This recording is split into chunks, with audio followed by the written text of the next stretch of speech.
galerinha do terceiro ano, tudo bem com vocês? Hoje é sexta-feira e a Prof. Fer tá aqui para falar de um assunto bem importante com vocês, tá? Nessa aula, a gente vai realizar novamente uma revisão, tá? Mas desta vez vai ser uma revisão um pouco mais específica. Nessa aula, nós vamos fazer uma revisão para as avaliações que a gente vai ter na semana que vem. Como que vai funcionar? Prof, meu Deus, avaliação, mas eu nem tô indo na escola, para que isso? Então, vai ser enviado para casa de vocês, aliás, já está sendo enviada, né? A entrega de material nessa sexta-feira, algumas avaliações, né, das disciplinas que a gente se trabalha em sala de aula, bem curtinha, tá? Essa avaliação é para ser feita em casa, com apoio, com auxílio da família de vocês e vai ser realizada com consulta nos cadernos, nas apostilas, e essas avaliações se referem a assuntos estudados no primeiro e no segundo bimestre, tá? Cada disciplina vai ter 5 perguntas, tá? Não vou mentir para vocês, não são perguntas fáceis, tão fáceis assim, que vocês vão, nossa, eu sei tudo. Talvez tenha alguém que saiba tudo, sim, mas talvez vocês precisem, sim, pegar o material, dar uma conferida, dar uma revisada, ler de novo, buscar nos exercícios que vocês já fizeram na apostila, tá? Porque é sim necessário que vocês retomem, que vocês relembrem e agora coloquem em prática o que vocês já aprenderam, tá? Eu não quero que vocês fiquem assustados, não quero que vocês fiquem ansiosos, não quero que vocês fiquem nervosos, tá? Imaginem que é um trabalho, uma folha cheia de perguntinhas que vai para casa para vocês escreverem o que vocês sabem, tá? Porque a gente já falou isso por meio da videoaula, teve assuntos que a gente falou em sala de aula também, então vocês podem estar pegando as aulas, revendo, vocês podem estar pesquisando aí no material que vocês têm, tá? Fica à vontade, vocês vão ter um certo prazo para entrega dessas avaliações e depois a prof vai corrigir, tá? Para daí poder fechar a nota dos primeiros bimestres. Então, vamos começar? Vamos começar, então, com a revisão de língua portuguesa, tá? Em língua portuguesa, nós falamos sobre muitos assuntos, né? Falamos sobre vários tipos de textos, falamos sobre vários pronomes, falamos sobre vários assuntos, né? Impossível conseguir lembrar de todos agora, mas vamos para os mais importantes, tá? A gente falou bem no comecinho do bimestre, lá no primeiro bimestre, sobre tipos de frases, né? Quando a gente vai escrever, a gente precisa dar uma certa pontuação para essas frases. Quando a gente fala, a gente usa a entonação. E existe sim alguns tipos de frases, por exemplo, a frase interrogativa, que é quando a gente faz uma pergunta, quando a gente está com alguma dúvida, ou a frase exclamativa, que é quando a gente está surpreso, quando a gente está feliz, quando a gente está com raiva, quando a gente está gritando, que é o pontinho de exclamação, a frase afirmativa, que é falas comuns, né, conclusões, a gente está afirmando alguma coisa que a gente sabe ou que a gente não sabe, e as frases negativas, quando a gente está negando alguma coisa, quando a gente não concorda com algo, né, a gente falou sobre isso lá no primeiro bimestre, tá? A gente também iniciou o primeiro bimestre falando sobre as HQs, que são as histórias em quadrinhos. Dentro da HQ a gente viu sobre onomatopeias e sobre os balões. E é a partir daí que a gente viu sobre os tipos de frases, tá? Mas nas HQs a gente também viu um outro tipo de HQ que é a tirinha. O que é uma tirinha? É uma pequena história em quadrinhos que tem de 2 a 4 quadradinhos. É uma história bem curtinha. Essa tirinha, ela pode ter alguma escrita, alguma fala do personagem ou do narrador, ou não. Pode ter só onomatopeias, pode ter só balão do pensamento, ou também pode ter só imagem, tá? Então, isso que é tirinha. É uma história em quadrinhos que tem começo, meio e fim, só que ela tem poucos quadradinhos, tá? A gente viu sobre o uso dos porquês. Foi um assunto bem recente que a gente teve aí agora, terminando aí, inclusive na aula de ontem a gente fez uma revisão sobre os porquês. Existem 4 tipos de porquê e cada um deles tem a sua função. Quando a gente vai falar, não tem problema, a gente fala porquê de várias maneiras e nem liga para quando se escreve. Mas quando a gente vai escrever, cada porquê tem uma maneira correta de se escrever, tá? Então vamos lá. O porquê separado e sem acento é o porquê de pergunta. O porquê de começo de pergunta, ele é usado no início de pergunta. Por que que fulano não foi para aula hoje? Estou usando o porquê separado e sem acento. Já o porquê junto e sem acento, o porquê juntinho, é o porquê de resposta. Ué, porque ele estava doente. Porque usado em resposta. Agora a prof usou o porquê junto e sem acento. O porquê separado e com acento, ele é usado no fim das frases. Fulano não veio para aula hoje e eu não sei o porquê.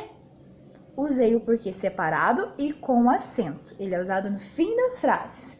E o porquê junto e com acento, ele é o porquê usado no lugar de a razão, o motivo. Por exemplo, não sabemos o porquê da falta do fulano. Não sabemos o porquê ele faltou, não sabemos o motivo que ele tenha faltado, não sabemos a razão por qual ele faltou. Certo? Esses são os 4 tipos de porquê. Vou deixar aqui, quem precisar saber aonde que usa cada porquê, a gente viu isso na apostila do 2º bimestre, lá na página 56. Tá bom, pessoal? Vamos agora revisar nossa disciplina de história. Viu como é rapidinho? Cada coisinha aqui, ó, bem simples, bem dinâmico para vocês conseguirem aí pegar, pensar, relembrar junto com a prof. Em história, a gente também viu muitos assuntos. Lá no primeiro bimestre, a gente falou sobre as brincadeiras antigas, lembra? A gente viu que mudou entre as brincadeiras antigas e as brincadeiras atuais, certo? Mudou muita coisa. Quais são as brincadeiras antigas? Brincadeira na rua, mãe pega, polícia e ladrão, mãe se esconde, bulica, cinco Marias, amarelinha, andar de bicicleta, várias brincadeiras aí antigas que hoje em dia as crianças não brincam mais em casa ou na rua ali com os seus amigos. A gente também viu no primeiro bimestre, fizemos até um flashcard lá na escola sobre os vestígios. O que são vestígios? Vestígios são deixados pelos nossos antepassados, que podem ser fotografias, roupas, pinturas, esculturas, o que mais? Cartas, livros, são documentos históricos, são vestígios deixados por nossos antepassados para que a gente compreenda melhor a nossa atualidade ou estude a convivência, o cotidiano dos nossos antepassados. Esses são os tipos de vestígios, tá? Falando sobre esses vestígios, sobre esses documentos históricos, alguns bens materiais e bens imateriais, tá? Que são levados de geração a geração, que são passados de geração a geração. Os bens materiais são esses que a prof falou: livros, fotografias, roupas, algum objeto, esculturas, cartas, são coisas que você pode pegar, tá? Prédios, construções, museus, diversos objetos que são tocáveis. Já os bens imateriais são aqueles que são passados de geração a geração, mas não podem se tocar. Por exemplo, você fazer uma trança. Como que você aprendeu a fazer uma trança? Com a mamãe. Como que a sua mãe aprendeu a fazer uma trança? Com a mãe dela. Como que a mãe dela aprendeu a fazer uma trança? Foi passando de geração a geração. Crochê. Como que você aprendeu crochê? Ah, com a minha avó. E como que a sua avó aprendeu crochê? Ah, com a avó dela. Como que a avó dela aprendeu crochê? Coisas que vai passando de geração a geração. Um costume, uma crença, uma tradição, certo? A gente também viu bastante sobre cidade, sobre as histórias da cidade, a história da nossa rua, a história do nosso bairro, que a gente consegue isso através dos vestígios, através de coisas deixadas pelas pessoas, através de construções, através de cartas, através de livros, de fotografias, de histórias, de depoimentos que as pessoas contam, né? Mas tem algo muito importante que a gente viu também sobre o município e a cidade, certo? O município e a cidade são algo bem parecido, mas não são a mesma coisa, tá? Eles não são a mesma coisa. O município é um lugar, é um espaço que tem tanto a área urbana, a área da cidade, quanto a área rural. Ele não é totalmente ainda uma área urbana, não é totalmente uma cidade. Ele tem a área urbana, que é a cidade, ali o centro, e também tem a área rural, onde que se fazem lá as suas atividades de pecuária e agricultura, por exemplo. Já uma cidade, ela não tem essa parte rural, ela só tem a parte urbana. Essa que é a diferença. O município, ele é misto, né? Tem a parte urbana e tem a parte rural. E a cidade não tem mais espaço para ter a zona rural. Só tem a zona urbana, certo? Vamos agora para geografia. Geografia a gente viu também diversos assuntos, né? Que ali também se misturou um pouco com história, o que a gente via em geografia, depois complementava assim história, o que a gente via em história, depois se complementava em geografia. Mas a gente também viu sobre área urbana e área rural, que é a área urbana é a área das fazendas, as áreas das chacras, que predominam é a vida no campo, que predominam as atividades como a agricultura, que é o cultivo da terra para plantar, para colher, para cuidar, para daí vender, para chegar até a nossa casa, e a pecuária, que é a criação dos animais, como porco, boi, galinha, vaca para tirar leite, pecuária e agricultura. Pecuária é a criação de animais e a agricultura é o cultivo da terra. O que mais que a gente viu? A gente viu sobre os tipos de bairro, né? Em história a gente viu sobre a história do nosso bairro e em geografia a gente viu os tipos de bairro. Então existem muitos tipos de bairros. Existe o bairro comercial, que é o bairro que predomina o comércio, o serviço. Existe o bairro residencial, que é aquele que predomina as moradias, as casas das pessoas. Existe o bairro industrial, que é aquele que predomina as indústrias, as fábricas, onde o pessoal vai para trabalhar. E existe o bairro misto, que é aquele que se mistura todas essas questões, o comércio, a indústria, as residências, tudo ali junto e misturado num bairro só, no mesmo espaço. Agora, revisão de ciências, pessoal. Em ciências a gente viu infinitos assuntos também, tá? Vamos começar aqui com 2 assuntos que a gente viu no primeiro bimestre, que foi o sistema digestivo e o sistema circulatório. Começando pelo sistema digestivo. O sistema digestivo é o nosso sistema que processa aqui a nossa alimentação, né? A nossa comida. Então, por onde ele começa? Pela nossa boca, tá? A gente introduz o alimento por aqui, a gente come por aqui. Depois, o que vem? Esôfago, que é o canal que passa aqui depois da garganta, aqui, o esôfago. Depois do esôfago, o que vem?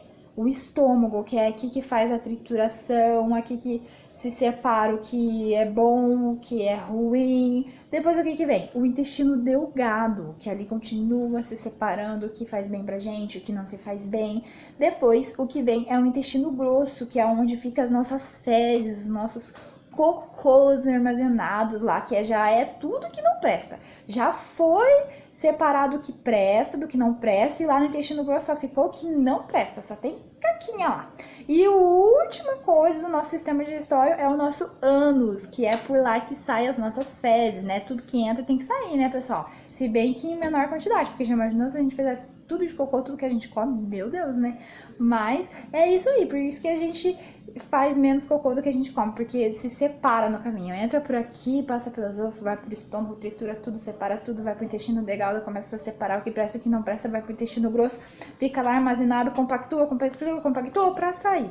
Por isso que a gente precisa ter essa necessidade de fazer cocô. Esse é o nosso sistema digestivo. Falando agora um pouco sobre o sistema circulatório, pessoal. O sistema circulatório, ali quem manda em tudo é o coração. O coração aqui, o nosso músculo que fica dentro do nosso peito, que tem mais ou menos o tamanho da nossa mão fechada e não para de bater. Ele não para de bater. É um músculo muito forte. Esse coração é que impulsiona o nosso sangue para o cérebro, para os pulmões e para todo o nosso corpo, da cabecinha lá até o dedão do pé. Ele faz todo esse processo só com o pulsionamento. Esse sistema circulatório é composto do coração, dos pulmões e de algumas veias, tá? A prof vai explicar aqui as diferenças que tem as veias. Temos 3 tipos. Temos a artéria, temos a veia e temos o capilar sanguíneo, que é o vaso capilar. Deixa eu começar pelo vaso capilar. O vaso capilar é fininho, igual um fio de cabelo. Mal dá pra ver. Ele é bem fininho, mas também passa sangue. A veia, ela é média, ela passa sangue também, mas ela é média. Já uma artéria, ela é bem grossa, quase da grossura de um dedo nosso aqui. E ela é mais grossa porque ela fica mais próxima ao coração, ela precisa ter mais força para que o coração jogue esse sangue e ela aguenta o baque do pulsionamento que o coração pulsiona para ela. Então, por isso ela é mais forte, mais resistente, tá? Os três são diferentes, tá? A artéria é grossa, a veia é média e super elástica e o capilar, o vaso capilar, ele é fininho, tá? Eles não são todos do mesmo tamanho, todos na mesma grossura, da mesma espessura, tá? A veia, ela é elástica, ela tem uma certa flexibilidade, uma certa elasticidade, porque ela leva o sangue até o coração. Já a artéria, ela é resistente, ela é grossa, porque ela recebe o sangue do coração, por isso ela precisa ser forte, tá bom, pessoal? Esse é o nosso sistema circulatório. Quem diria que dentro da gente tem todos esses sistemas, né? E tem muito mais, vocês vão aprender muito mais aí no Fundamental 2, bem direitinho, com todos os detalhes, tenho certeza que vocês vão gostar, tá? O que mais que a gente viu em ciências? A gente viu sobre as plantas, né? A gente foi lá, viajou pelo mundo das plantas, pelo reino das plantas e pelo reino dos animais. Vamos começar pelo das plantas. Tem vários tipos de plantas, tem plantas que é comestíveis, tem plantas que é ornamentais, tem plantas que é só de olhar, tem plantas que é de comer, tem planta que é de cheirar, né? Tem muitos tipos de plantas, mas no geral a gente encontra plantas terrestres, aquáticas e aéreas. Plantas terrestres são aquelas que são fixas no solo, na terra, tá, pessoal? E as plantas aquáticas são aquelas que vivem sobre a água ou sob, que é embaixo da água, dentro da água, tá? Já as plantas aéreas, que tem muita gente que pensa que é as plantas que voam, não são. São as plantas que não são fixas nem no solo, nem na água. Elas se fixam em rochas ou até mesmo em outra planta, até mesmo na madeira, para sobreviver. Quem já viu aí um musgo no tijolo? Essa é uma planta aérea, porque ela não está fixa ao solo e também não está dentro da água. Ela é aérea porque ela usou outra coisa para sobreviver ali, que foi o tijolo. Elas podem estar presentes em outras plantas, em rochas, em madeiras, em diversos tipos, tá? São mais conhecidos como os musgos. Tenho certeza que vocês já viram. Quem lembra daquela pesquisa que a prof pediu para vocês gravarem um vídeo aí, tentando achar os 3 tipos, eu gravei o meu. Tá lá nas nossas playlists lá do YouTube, tá? Agora vamos falando sobre as plantas, sobre as suas partes, tá? A maioria das plantas tem partes como a raiz, o caule, as folhas, os frutos, as flores e as sementes. Cada parte da planta tem a sua função, tá? Por exemplo, as flores, elas não são só para embelezar as plantas. As flores têm o sistema reprodutório das plantas, que é ali que as abelhas e os pássaros vão fazer a troca de pólen, que vai passar de uma planta para outra, e vai sair de uma região para ir para outra. Os animais começam a fazer ali a polinização através das flores. E também aonde tem uma flor, mais tarde vai ter um fruto. O fruto é responsável por armazenar a semente da planta, que vai dar origem a uma nova planta, tá? O que mais nós temos? A raiz. Qual é a função da raiz? É fixar a planta no solo e pegar os nutrientes da terra, água, para fortalecer a planta. O caule da planta tem a função de distribuir esses nutrientes por toda a planta, de cima até embaixo. As flores são como se fosse o pulmão da planta, tá? Que a planta respira. Lembra que a prof falou que a planta respira gás carbônico e solta gás oxigênio, aquele processo com a luz solar, com uma água, chamado de fotossíntese, né? Então, cada parte da planta tem a sua função, tudo perfeitamente como um ciclo sem fim, né? Agora vamos para o reino dos animais. O reino dos animais também é muito completo. Existem animais que são diurnos, existem animais que são noturnos, né? Existem animais que são vertebrados e têm ossos, assim como nós. Existem animais que são invertebrados e não possuem ossos, como os insetos, os moluscos. Existem animais que são mamíferos, que mamam em suas mães, e existem animais que são ovíparos, que nascem de ovos, que botam ovos, né? E assim dão origem a um novo ser, né? Tem animais que chocam e cuidam das suas crias, e tem animais que não cuidam, que deixam lá e seja o que Deus quiser, né? A gente viu tudo isso em ciências. Agora vamos para a última revisão, que é a revisão de matemática, porque eu tô vendo que esse vídeo tá se estendendo, é que a prof gosta muito de falar. Relembrar, então, tudo que a gente já viu, eu adoro, porque parece que a gente realmente aprendeu. Vocês gostam? Manda lá no Diário Escola agora pra prof saber se vocês gostam de relembrar, hein? Em matemática, a gente começou falando sobre os números. Números naturais, 1, 2, 3, 4, 5, 6, 7, 8, 9, 10. Números ordinais, primeiro, segundo, terceiro, quarto, quinto, sexto, sétimo, oitavo, nono. A gente viu isso no primeiro bimestre, então se precisar fazer consulta, precisa pegar a apostila do primeiro bimestre para fazer revisão, tá bom, pessoal? Ou vocês também aí têm uma ferramenta muito boa de pesquisa, que é o celular, né, o computador. Aí vocês podem usar a internet a favor de vocês e por ela aprender também, né? A gente viu sobre as dezenas, as centenas, as unidades, a gente viu sobre até mesmo sobre milhar, tá? Unidade vale 1, né? Unidade vale 1. Uma unidade. Dezena vale 10. Dezena vale 10. Centena vale 100. 100. Milhar vale 1000. 1.000 vale 1.000. 1.000. 1.000.